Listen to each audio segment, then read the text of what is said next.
क्या आपने कभी सोचा है कि डब्ल्यूडब्ल्यूई के कुछ सबसे यादगार एंट्रेंसेस आखिर करे कैसे गए थे?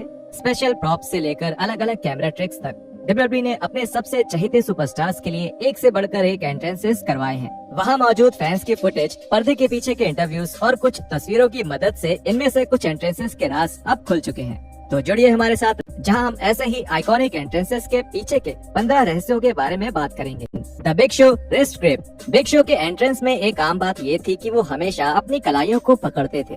काफी समय तक फैंस को लगता था कि ये एक आम आदत है, लेकिन असल में ये बिग शो का अपनी पत्नी को आई लव यू बोलने का तरीका था, जो घर पर बैठकर शो देखती थी। Number 14, Rey Mysterio close up interaction. जब रे मिस्टीरियो आते थे तब अक्सर वो किसी रे मिस्टीरियो का मास्क पहने हुए युवा फैन के पास जाकर कुछ कहते थे। जब भी मिस्टीरियो ऐसे किसी फैन के पास जाते थे तो वो उनका कुछ शब्द बोला करते थे। वो उनका आने के लिए शुक्रिया करते थे या फिर अपने किरदार के मुताबिक कुछ बोलते थे, जैसे कि 619।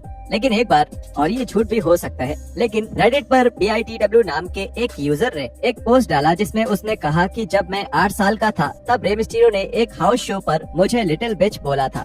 उसने अपनी पोस्ट में लिखा कि मैंने ये बात अपने दोस्तों और परिवार वालों को भी बताई है, लेकिन वो हमेशा इसे हंसकर टाल देते हैं, और सच कहूँ तो मैं भी ऐसा ही करता। खैर, रे मिस्टीरियो अपना एंट्रेंस कर रहे थे और हम बच्चों से बात कर रहे थे और हमें कुछ कुछ कह रहे थे। उन्होंने मेरे चेहरे पर मास्क पहनाया और कहा, अपनी जिंदगी के साथ कुछ बेहतर करो, और इसके बाद वो आगे बढ़ गए। मुझे नहीं पता उन्होंने बाकी बच्चों से क्या कहा, लेकिन मेरे साथ तो कुछ ऐसा हुआ था। आपको क्या लगता है, ये झूठ है या नहीं? Number 13, pyro noise. डब्ल्यूडब्ल्यूई के बहुत बड़े और मशहूर लोगों के एंट्रेंस में आतिशबाजी एक अहम हिस्सा होता है, लेकिन इसका एक ऐसा राज है जिसके बारे में ज्यादा फैंस बात नहीं करते। कोडी रोड्स और रोमन रेंस जैसे रेसलर्स के लिए इस्तेमाल की जाने वाली आतिशबाजी बिल्कुल असली होती है, लेकिन उसकी आवाज बिल्कुल नकली होती है। जब किसी पायरो को शुरू किया जाता है तब डब्ल्यूडब्ल्यूई एक नकली पायरो भी जलाती है, जिससे एक धमाके की आवाज आती है, लेकिन ये केवल आवाज के लिए ही बनाई जाती है। नॉर्थ अमेरिका में केवल डब्ल्यूडब्ल्यूई ही एक ऐसी रेसलिंग कंपनी है जो नकली पायरोस का इस्तेमाल करती है, और इसीलिए AEW में पायरो की आवाज काफी धीमी और डब्ल्यूडब्ल्यूई के मुकाबले बहुत कमजोर लगती है। नंबर 12,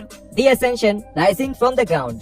मेन रोस्टर पर अपने यादगार समय में द एसेंशन की एंट्री काफी खास होती थी। अपने एंट्री के दौरान वो जमीन के अंदर से आते हुए दिखते थे। ये टीवी पर बहुत अद्भुत लगता था, लेकिन रॉ या स्मैकडाउन को लाइव देखते हुए इस राज का खुलासा तुरंत हो जाता था। दोनों रेसलर्स अपने म्यूजिक से पहले ही स्टेज पर आ जाते हैं। वो दोनों जमीन पर झुककर बैठते थे और जब उनका म्यूजिक शुरू होता था तब वो कैमरे के आगे उठने लगते थे। ये एक आसान सी कैमरा ट्रिक थी, लेकिन जब ये किया जाता था तो बहुत अद्भुत लगता था। Number 11, the field appearing out of nowhere. कभी कभी डब्ल्यूडब्ल्यूई के बेहतरीन एंट्रेंसेस के पीछे का राज बिल्कुल साफ होता है, और ब्रे वाइट के द फील्ड किरदार के साथ भी ऐसा ही हुआ था। द फील्ड अक्सर अपने एंट्रेंस में अचानक ही रिंग के बीच नजर आते थे, लेकिन असल में द फील्ड रिंग के नीचे बैठकर सही मौके का इंतजार करते थे, और जब लाइट्स बंद कर दी जाती थी तब फील्ड आराम से नीचे से निकलकर रिंग में आ जाते थे और लाइट्स के फिर से जलने का इंतजार करते थे।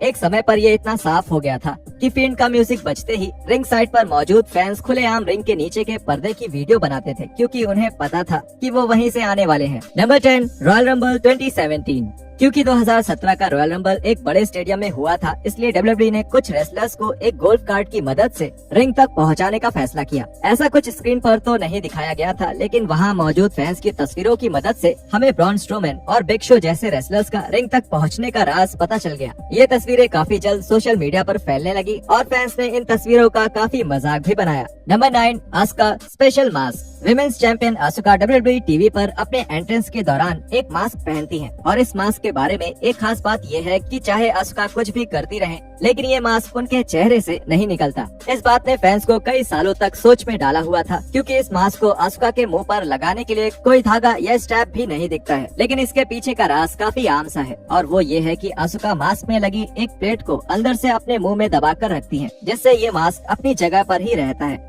और जब आसुका अपना मास्क हटाना चाहती है तब वो इसे अपने मुंह से दबाना बंद कर देती है और आसानी से मास्क हटा देती है। साधारण मगर असरदार। नंबर 8, सिन कारा ट्रैम्पोलिन। 2011 में सिन कारा के डब्ल्यूडब्ल्यूई डेब्यू के बाद उनके प्रेजेंटेशन की एक खास बात उनका शानदार एंट्रेंस था। कारा रिंग की तरफ भागकर आते थे और रोप्स के ऊपर से छलांग लगाकर रिंग में एक धमाकेदार एंट्री करते थे, जिसको देखकर फैंस हमेशा ही खुश हो जाते थे।